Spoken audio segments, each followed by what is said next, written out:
为着要来减少儿童虐待的事件，这卫福部是表示讲会加速来评估规划设立儿少保护的专职单位。有民间团体是建议讲应该爱来成立儿少部，统一宽节编专门的预算，安尼较有保障。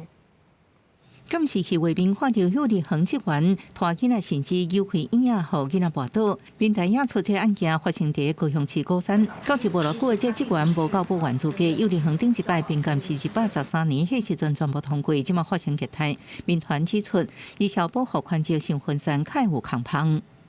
孩子预算散在各部会的结果是，每个部会都有做，都做一点点，然后都没到位，这是我们看到现在。日本建议整合内阁府、后生省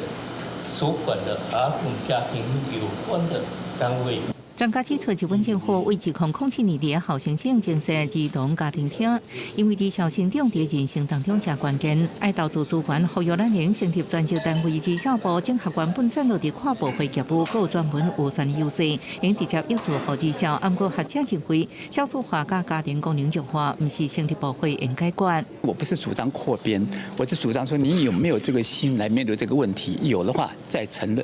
成立的专职的单位，它才有意义。比如说人身安全，比如说儿童的权益发展。那么目前在部里头有不同的私塾在主责，然后我想这些私塾里面都各自就法令跟行政的程序来做这样一个推展。卫福部回应对民团倡议专职单位成立，会将意见带登研究。行政院卫福部已经启动评估设儿少保护专职单位，具体层级爱个参详。记者综合报道。